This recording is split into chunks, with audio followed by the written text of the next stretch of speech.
Sir అలాగే నాడీ వైద్యంలో కొంతమంది చాలా రకాల పేషెంట్స్ వస్తూ ఉంటారు. అవును. గర్భిణీలు అవును. వస్తారు, క్రానిక్ డిసీజ్ అవును. ఉన్నోళ్ళు వస్తారు. అలాగే చాలా మంది మానసిక రోగులకి కూడా నాడీ వైద్యంలో చికిత్స అందించగలరా? అయితే చూడండి అంటే ఫస్ట్ ఇప్పుడు పిచ్చి అవును. అలాంటి అర్థమైంది. వాటికి. మెంటల్ కండిషన్స్ యెస్ బాలేని సార్. వాళ్ళందరూ యెస్ గూడంగా సార్. హ్మ్. ఎమోషనల్‌గా ఇన్‌బాలన్స్ ఉన్న హ్మ్. వాళ్ళందరూ గూడంగా దీని కిందకే వస్తారు. కాబట్టి హ్మ్. నాడీ వైద్యం గొప్పతనం ఏంది అనంటే ఫస్ట్ రూట్ కాజ్ చెప్తుందండి. హ్మ్. మనకు రూట్ కాజ్ ఎలా చెప్తుంది అనంటే వాత, పిత్త, కఫనే కాకుండా 5 ఎలిమెంట్స్ చూస్తానని చెప్పాను కదా! ఈ హ్మ్. 5 ఎలిమెంట్స్‌లో కొన్ని 5 పంచభూతాలు. పంచభూతాలు హ్మ్. ఎప్పుడైతే చూస్తామో దానికి సంబంధించిన కొన్ని ఎమోషన్స్ గూడంగా అక్కడ కనిపిస్తాయి. హ్మ్. కొన్ని ఎమోషన్స్ కూడా అక్కడ తెలిసిపోతాయి. ఈ హుహు. ఎమోషన్స్‌ని బేస్ చేసుకొని కూడంగా వాళ్ళు మానసికంగా ఇప్పుడు ఎగ్జాంపుల్ లంగ్స్‌లో ప్రాబ్లమ్ ఉందనుకోండి. హ్మ్. వాళ్ళు చాలా ఎవరికీ తెలియకుండా ఒక రూమ్‌లో ఉండి ఏడుస్తుంటారు. 10 హ్మ్. మంది ముంగట ఏడవడం ఇబ్బందికరంగా ఫీల్ అయ్యి ఒక రూమ్‌లో ఉండి బాధపడుతుంటారు. హ్మ్. లంగ్స్‌లో ప్రాబ్లమ్ ఉండే వాళ్ళకు మానసిక బాధలు ఎక్కువ అండి. హ్మ్. అంటే మెంటల్ డిజార్డర్స్ హ్మ్. అన్నీ కూడంగా లంగ్ రిలేటెడ్‌కి సంబంధించిన, లివర్ రిలేటెడ్‌కి సంబంధించిన ప్రాబ్లమ్సే ఎక్కువుంటాయి. ఓకే. ఎర్త్‌లో ప్రాబ్లమ్ ఉన్నప్పుడు అంటే స్టమక్‌లో ప్రాబ్లమ్స్ ఉన్నా కూడా డైజెషన్ సరిగ్గా అవ్వకపోతే కూడంగా మనం మెంటల్ కండిషన్ కూడంగా బ్యాలెన్స్‌గా ఉండదు. హ్మ్. ఇంటర్నల్ ఆర్గాన్స్ వాళ్ళ సిట్యుయేషన్‌ని బట్టి వాళ్ళ ఎలాంటి సింప్టమ్స్ ఉన్నాయని బేస్ చేసుకొని మనం నాడి చూసి హ్మ్. మనం వాటికి కరెక్ట్‌గా ఏ ఇన్‌బాలన్స్ ఉందని చూసి దానికి బేస్ చేసుకొని మాత్రమే మనం మెడిసిన్స్ ఇవ్వడం జరుగుతుంది. ఓకే. కాబట్టి నాడీ వైద్యంలో ఖచ్చితంగా మనం ఏ ఎమోషన్‌ని క్యాచ్ చేయడం అనేది చాలా ఈజీ.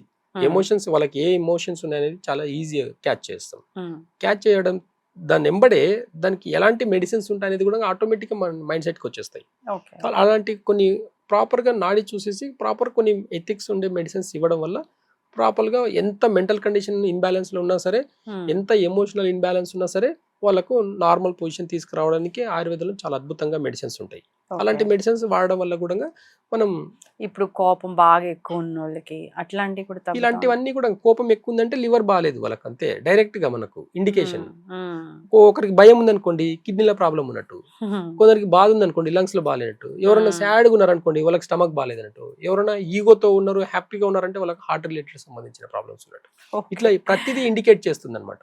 ఓకే. కాబట్టి ఇవన్నీ ఇండికేషన్ అన్నీ కూడా ఇంటర్నల్ ఆర్గాన్స్‌కి డిపెండ్ అయ్యి ఉంటాయి కాబట్టి నాడి పట్టుకున్నెంబడే ఈ ఇంటర్నల్ ఈ ఆర్గాన్స్‌లో ఎక్కడ ఇన్‌బాలన్స్ ఉంది, వాళ్ళకి ఏ ఎమోషన్స్ అనేది చెప్పడం చాలా ఈజీ అవుతదన్నమాట. హ్మ్. కాబట్టి ఐడెంటిఫై ఈజీ అవుతే ట్రీట్‌మెంట్ కూడా చాలా ఈజీ అన్నమాట. కాబట్టి ఇవన్నీ కూడా ఆయుర్వేదిక్ మెడిసిన్స్ ద్వారానే.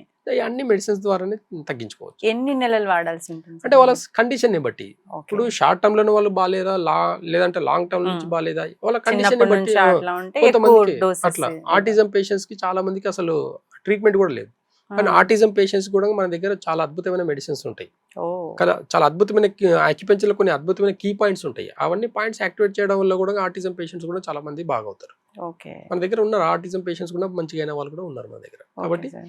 ఇదంతా కూడా ఇంటర్నల్ ఆర్గాన్స్‌ని బేస్ చేసుకునే ఉంటాయి కాబట్టి ఏ ఆర్గాన్, ఏ హార్మోన్స్ ఇన్‌బాలెన్స్ అనేది హ్మ్. నాడీ వైద్యంలో చాలా ఈజీగా పసిగట్టొచ్చనమాట. ఓకే. అది. ఇప్పుడు యువతలో ఇప్పుడు మీరు ఇంతగానో అవేర్‌నెస్ ఆ! చేస్తున్నారు. క్యాంప్స్ పెడుతున్నారు.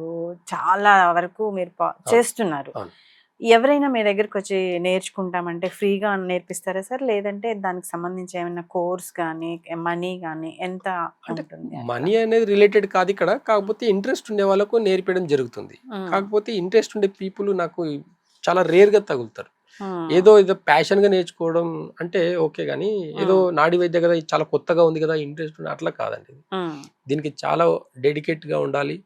చాలా వాళ్ళ మైండ్ సెట్ కూడా చాలా ఎథిక్స్ అని ఉంటేనే ఓకే. తప్ప రాదనమాట ఇది. ఓకే. ఏదో సైన్స్‌ని బేస్ చేసుకొని ఇది కూడా నేర్చుకుంటానంటే రాదు. హ్మ్. రూట్ కాజ్ నుంచి తెలుసుకోవాలంటే చాలా కొంతమందికి టైం టైం పెట్టాలి. పడుతుంది. ఒక 1 మంత్‌లో కొంతమంది నేర్చుకుంటారు. కొంతమందికి 6 మంత్స్ అయితే కూడా అంత అబ్జర్వేషన్‌ల హ్మ్. తొందరగా రాదనమాట. కాబట్టి హ్మ్.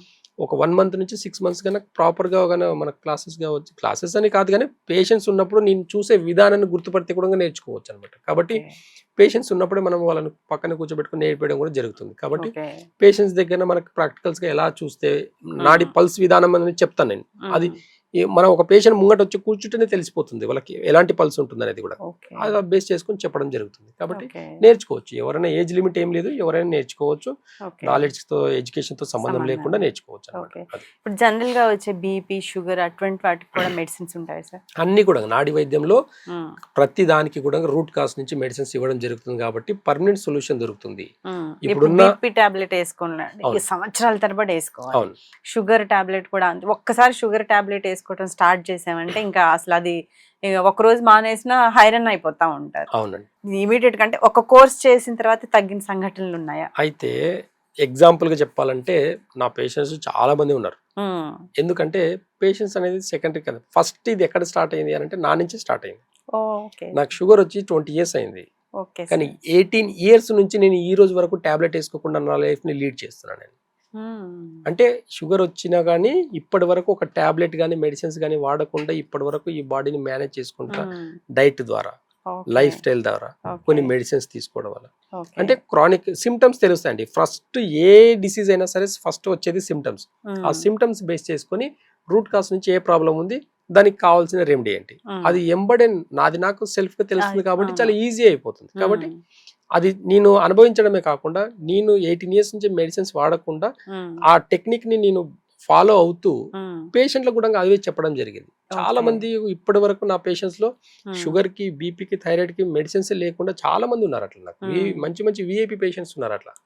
కాబట్టి ఆయుర్వేదంలో షార్ట్ టర్మ్ అంట, అంటే maximum 3 to 4 months, maximum 6 months కన్నా ఎక్కువ రోజులు మెడిసిన్స్ వాడాల్సిన అవసరాలు ఉండవు. కాబట్టి ఒక షుగర్ పేషెంట్ ఉన్నారు, ఒక బీపీ పేషెంట్ ఉన్నారు, ఒక 3 to 4 months మెడిసిన్స్ వాడితే ఇంటర్నల్ ఆర్గన్స్ అన్ని మార్పు వస్తుంది. ఇంటర్నల్ ఆర్గన్స్ లో ఎప్పుడైతే మార్పు వస్తుందో ఆటోమేటిక్ గా దానికి రూట్ కాజ్ సంబంధించిన డిసీజ్ అన్ని కూడా పోతాయి. కాబట్టి ఏది కూడా లైఫ్ టైం వాడాల్సిన అవసరము ఉండదు. ప్లస్ ఏది కూడా లైఫ్ టైం వాడాల్సిన డిసీజెస్ కూడా పెద్దగా ఏమీ లేవండి.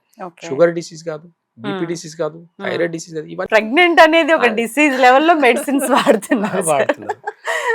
ప్రెగ్నెంట్ వచ్చింది అంటే ఇంకా డాక్టర్ దగ్గరికి వెళ్ళి ఎన్ని రకాల మెడిసిన్స్ వాడుతున్నారు. అన్ని రకాల మెడిసిన్స్ తో పాటు ఆ టెస్ట్ లకే వాళ్ళు తిరగలేకపోతారండి. మంత్లీ తిరగలేకపోతారు. ఇంకా కరెక్ట్ గా చెప్పాలంటే ఊరికొక మంత్రసాని ఉండేదండి. 4 ఊర్లకు ఒక మంత్రసాని ఉండేది. ఇప్పుడు గల్లీకి ఒక గైనకాలజిస్ట్ ఉన్నా గానీ వాళ్ళతో కంపేర్ చేయలేము. వాళ్ళు చేసిన డెలివరీస్ వీళ్ళ లైఫ్ టైమ్ లో చేయలేము. కాబట్టి వాళ్ళు 100 ఏళ్ళు బతికినా గానీ 100 ఏళ్ళప్పుడు కూడా మా ఊర్లో నేను చూసేది కదా, 80-90 ఏళ్ళ ఆమె ఒక ఆమె నార్మల్ డెలివరీ చేసేది చాలా ఈజీగా. మేమంతా అలాగే పుట్టాం. మేము ఎంటర్ ఫ్యామిలీ అంతా డాక్టర్స్ అయితే కూడా అందరూ నార్మల్ డెలివరీ. ఎవరు మా ఇంట్లో సిజేరియన్లు లేవు. మరి ఎందుకు సిజేరియన్ చేయాల్సిన పరిస్థితి వస్తుంది ఒకసారి ఆలోచించండి. లేడీస్ కి ఎవరికైనా కాబట్టి అవేర్నెస్ ఉండాలి. మనకి అవేర్నెస్ ఉంటే అసలు ఇలాంటి ప్రాబ్లమ్స్ ఏం లేవు.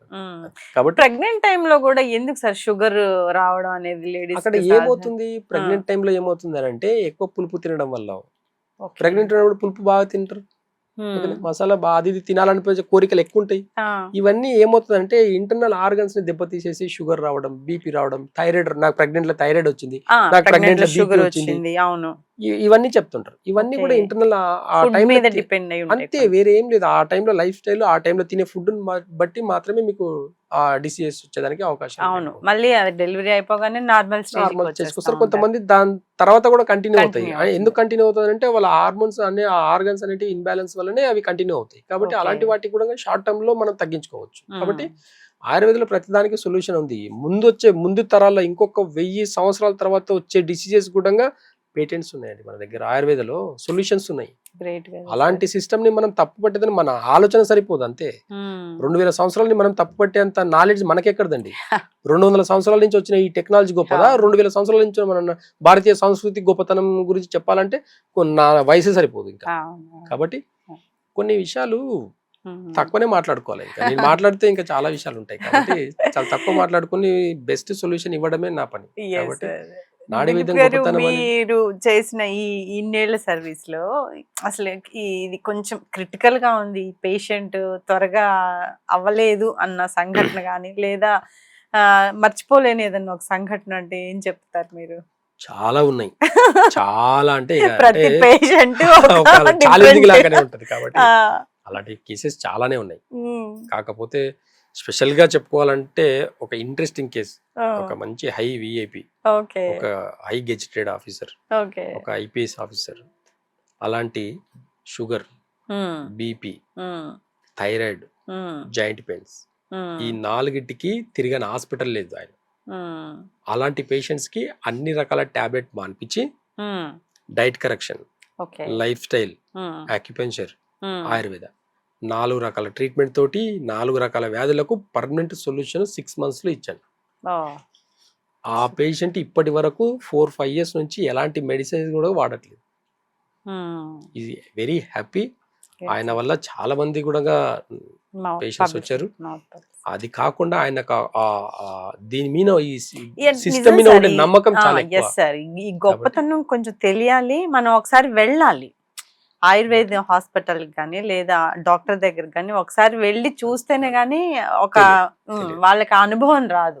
అది వస్తే గానీ అప్పుడు దాంట్లో ఉన్న గొప్పతనం అర్థం. కాబట్టి సిన్సియర్ గా కొంతమంది చేసే వాళ్ళు ఉంటారు, డైట్ చేసే వాళ్ళు ఉంటారు. ఆయుర్వేదాల పత్యాలు ఉంటాయి ఖచ్చితంగా. పత్యం చేసే వాళ్ళే రండి దయచేసి. పత్యం చేయని వాళ్ళు నా దగ్గరికి రాకండి, ఎందుకంటే పత్యమే సత్యం. అది మన జీవన శైలిని కాకుండా మన టేస్ట్ ని కూడా, ఈ టేస్ట్ కి తినడం ఇంపార్టెన్స్ కూడా ఆపేసుకుంటాం. కాబట్టి అవేర్నెస్ తో తింటాం. ఏం తింటే ఈ డిసీజ్ తగ్గుతుంది అనే ఒక అవేర్నెస్ కూడా వస్తుంది. కాబట్టి ఎలాంటి క్రానిక్ డిసీజ్ రాకుండా ఉండాలంటే బీ అవేర్నెస్ తో తినాలి. ఖచ్చితంగా గుర్తుపెట్టుకోండి, టేస్ట్ కి ఇంపార్టెన్స్ ఇవ్వకుండా ఖచ్చితంగా మనము హెల్దీ ఫుడ్ తీసుకునే దానికి ఆలోచించాలి. ఎలాంటి స్పైసెస్ కానివ్వండి, ఎలాంటి పులుపులు కానివ్వండి, జంక్ ఫుడ్ కానివ్వండి, ఇలాంటివన్నీ కూడా అవాయిడ్ చేసుకుంటూ తింటే ఖచ్చితంగా మనం హెల్దీగా ఉండొచ్చు అనేది నేచర్ చెప్తుంది. ఓకే, ఇప్పుడున్న పిల్లలకి మీరు ఏం చెప్తారు సార్? అంటే చాలా ఇప్పుడు వెయిట్ అనేది ఒక చిన్న సజెషన్ ఇవ్వమంటే ఇప్పుడు ఏం చెప్తారు మీరు? డైట్. ఏ రోగమైనా సరే ఫస్ట్ 90% డిసీజెస్ అన్ని కూడా డైటే, ఒక 10% వైరల్. కాబట్టి ఈ రెండింటికి ఖచ్చితంగా డైటే కరెక్షన్ చేస్తుంది. ఒకటి, డైట్ ఏం తినాలి, ఎలా తినాలి, ఎప్పుడు ఫాస్టింగ్ ఉండాలి, ఏ డిసీజ్ కి ఫాస్టింగ్ ఉంటే తగ్గుతుంది, ఏ డిసీజ్ కి ఏ టేస్ట్ తింటే తగ్గుతుంది. ఈ అవేర్నెస్ లేకుండా తింటే ఖచ్చితంగా ప్రాబ్లమ్స్ ఎక్కువ ఉంటాయి. కాబట్టి డైట్, జంక్ ఫుడ్ అవాయిడ్ చేయండి, మసాలాలు అవాయిడ్ చేయండి, చింతపండు పులుపును కూడా అవాయిడ్ చేయండి. క్రానిక్ డిసీజ్ ఉండే వాళ్ళు ఖచ్చితంగా ఇలాంటివన్నీ అవాయిడ్ చేసుకుంటూ ఉంటే 50% డిసీజెస్ అనేవి ఆటోమేటిక్గా తగ్గుతాయి. కాబట్టి ఇలాంటి అవేర్నెస్ లేకపోవడం వల్లనే మనకు ఎలా పడితే అలా తినడం వల్లనే క్రానిక్ డిసీజ్ కి ఈ రోజు ఆన్సర్ లేకుండా సొసైటీ ఉంది. ఎలాంటి మెడికల్ సిస్టమ్ లో కూడా ఇప్పటి వరకు షుగర్ కి మెడిసిన్స్ రాలేదంటే ఒకసారి ఆలోచించి చూడండి. ఒకసారి షుగర్ అనేది పెద్ద జబ్బా? మరి అలాంటి జబ్బు అయితే నేను 18 సంవత్సరాల నుంచి ఒక టాబ్లెట్ వేసుకోకుండా ఎలా ఉన్నానంటారు? కాబట్టి awareness, food control, mind control, ఇవన్నీ కూడా ఉండాలండి. మన శరీరం మనకి అవేర్నెస్ ఉండాలి, అప్పుడే మన కంట్రోల్లో ఉంటుంది. ఏది పడితే తినేసి మనం డాక్టర్కి వెళ్ళి సరెండర్ అయితే కాదు కదా. కాబట్టి బీ అవేర్నెస్ గా తినండి. వీలైనంత వరకు వెజిటేబుల్స్ ని బాయిల్ చేసుకొని తినండి, వెజిటేబుల్స్ ఎక్కువ తినండి. నాన్ వెజ్ డైజెషన్ సిస్టమ్ ని ఇంప్రూవ్ చేసుకున్న తర్వాత హెవీ ఫుడ్ తినండి. ప్రోటీన్ ఫుడ్ తినాలంటే కూడా ప్రోటీన్ ఫుడ్ 8 to 10 hours పడుతుంది డైజెషన్ అవ్వాలంటే. మనకు ప్రోటీన్ ఫుడ్ స్టార్టింగ్ లో కొంతమంది అవాయిడ్ చేసేసి ఓన్లీ ఈజీ డైజెషన్ ఫుడ్ తిని చూడండి, ఎలాంటి క్రానిక్ డిసీజ్ అయినా సరే తగ్గుతుంది. కాబట్టి హెవీ డైట్ తినప్పుడు ఖచ్చితంగా క్రానిక్ డిసీజెస్ అనేది తగ్గవు. కాబట్టి ఈ అవేర్నెస్ లేకపోవడం వల్లనే చాలా డిసీజెస్ అనేది పెరుగుతున్నాయి. అవేర్నెస్ తింటే ఖచ్చితంగా హెల్దీగా ఉండొచ్చు అనేది ఆయుర్వేద చెప్తుంది, నేచర్ చెప్తుంది. Thank you. రైట్, చూసారు కదా, ఖ్యాతన ఆరోగ్య కేంద్రం డాక్టర్ దిలీప్ గారు మనకు చాలా విషయాలు తెలియజేశారు. అంటే నెక్స్ట్ వీక్ మళ్ళీ మనం గట్ హెల్త్ గురించి మాట్లాడుకుందాం. ఎవరికైనా ఎటువంటి బాడీ ప్రాబ్లమ్స్ ఏమున్నా కానీ ఒకసారి విజిట్ చేయండి ఖ్యాతన ఆరోగ్య కేంద్రానికి. దానికి సంబంధించిన ప్రతి చిన్న ప్రాబ్లం కూడా సొల్యూషన్ ఉంది అని చెప్తున్నారు. Thank you.